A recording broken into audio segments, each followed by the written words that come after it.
والله. السلام عليكم حبايبي، عاملين ايه؟ النهارده انا عند مخبز الواحه لتالت مره رابع مره، لان انا بصراحه بحب الناس دي جدا، بحب خبز التميس وبقيت بعشقه. النهارده الناس دي كلموني قالوا لي ان احنا بنعمل حاجات جديده جدا لازم الناس تعرفها. الناس بداوا يعملوا خبز التميس البسكوت اللي موجود في السعوديه، وبيعملوا خبز التميس الدايت. عملوا خبز التميس دايت للناس اللي عندها السكر، وعملوا كمان خبز تميس محشي جبنه، وعملوا خبز للشاورما مخصوص. يعني عندهم خبز دلوقتي لسندوتشات الشاورما. اي حد هيجي هنا عند مخبز الواحه، العنوان اهو تاني في اول الفيديو خالص.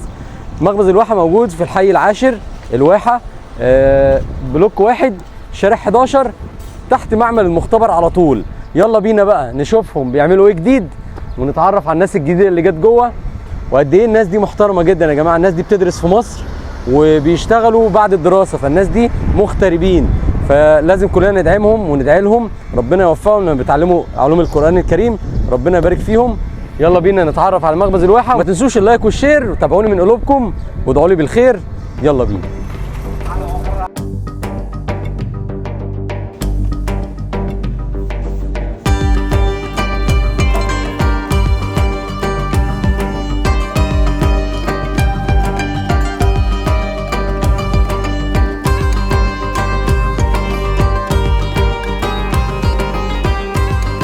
السلام عليكم. ابو حميد عامل ايه؟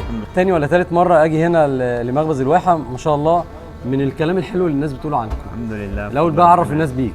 انا احمد من البحيره، الحمد لله. يعني انا شغال هنا مع الناس يعني بقالي فتره كبيره في القاهره. بالك قد ايه كده موجود؟ يعني سنه وشويه كده. ما شاء الله عليك، ربنا يبارك فيك. انت مسؤول عن ايه هنا؟ انا مسؤول عن كل حاجه هنا. كل حاجه؟ انا بعمل كل حاجه، وفي نفس الوقت اتعلمت منهم العجين ازاي، كل حاجه ازاي. يعني هنفتح بقى قريب مصريين هيفتحوا الشغلانه باذن الله. ان شاء الله رب العالمين. باذن الله. هم بيحبوا يعلموا الناس ولا ما بيحبوش؟ لا، هم بالنسبه لهم يعني ده بيبقى عمل خير. يعني بقول لك انت كده كده مش هتنقص من رزقي، يعني عمليه واحد انت فتحت انا فتحت، كل واحد ليه رزق، يعني هم بيعتبروها كده.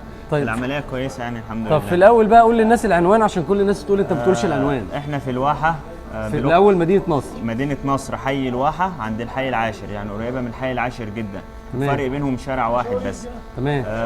بلوك 10 عماره واحد تحت معمل المختبر بس. تحت معمل المختبر على طول. قول لي طب انت سعر الرغيف كام؟ 12 جنيه زي ما بيزيدش. لا، من يوم ما فتحنا 320 جرام او 325 ل 12 جنيه. ايوه. في اماكن تانية في اغلى من كده، بس في الواحه هنا ب 12 جنيه دايما. هو السعر ده مناسب يعني، ثابت هنا. ثابت، وفي نفس الوقت مناسب مع اسعار الدقيق، مع كلام من ده. كل ما الدقيق بينزل ثمنه، واحنا بنزود الميزان لحد ما يثبت ثمن معين ننزل السعر. انت فاهم؟ ايه بقى الحاجات الجديده اللي انت قلت لي تعالى نصورها؟ ان شاء الله باذن الله. عندنا اللي هو التميس اللي هو بذر الكتان.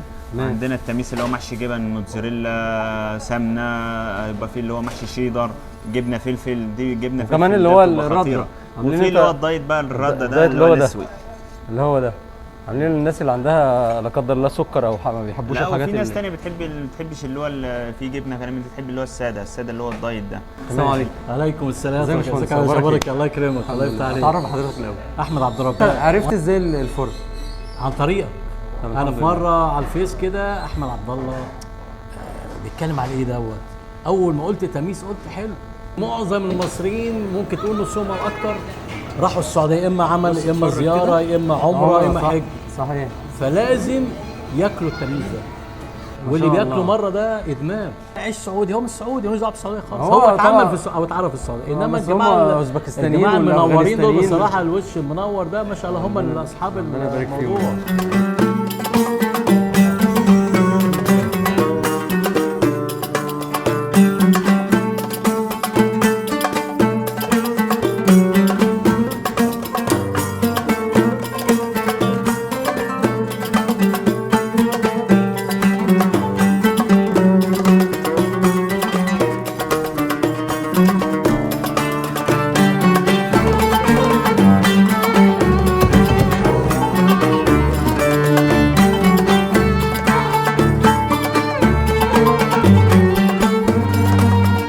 كيف حالك؟ الحمد لله. بارك الله فيك. الحمد لله. قول لي ما الجديد الذي تقدمونه للناس؟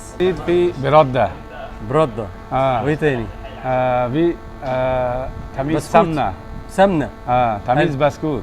تميز بسكوت. تميز جبنه فلفل محشي. حلو. جبنه موتزاريلا. تمام. في ده برده. ده برده. في ما اسمه لغه عربيه لا عارف هذا بذر كتان. بذر انت انت بتغششه. طيب بذر كتان ما شاء الله عليك. والسمسه سمبوسه سمبوسك؟ ان شاء الله سمبوسه في محشي لحم، محشي فراخ، محشي يختين. عليكم السلام. يختين جورو عسل. والله يختين يعني حلو حلوه ان شاء الله. مسكر ما شاء الله. عاملين كمان سمبوسك مسكره. بارك الله فيك. بقت كم خباز عندك دلوقتي؟ كم عدد؟ الان 6. ستة. في 2 في الحج. 2 في الحج. ما شاء الله. وكم فرن؟ فرن 3. 3 افراد. واحد 2 خبز، 1 سمبوسه. السلام عليكم. السلام ورحمه الله جاي وبركاته. ليه بقى انت قلت لي؟ انا جاي من عند القبه مصر الجديده. عرفت منين عرفته مع الفيسبوك. ايه رايك في اصلا في مستوى النظافه بتاع المكان؟ مستوى النظافه انضف من هناك بكتير، ونضيف جدا ومكان واسع، والمعامله كويسه جدا ومعامله كويسين، هم كلهم كويسين. اتمنى الفيديو يعجبكم، ما تنسوش اللايك والشير وتتابعوني وتدعوا لي من قلوبكم بالخير. سلام.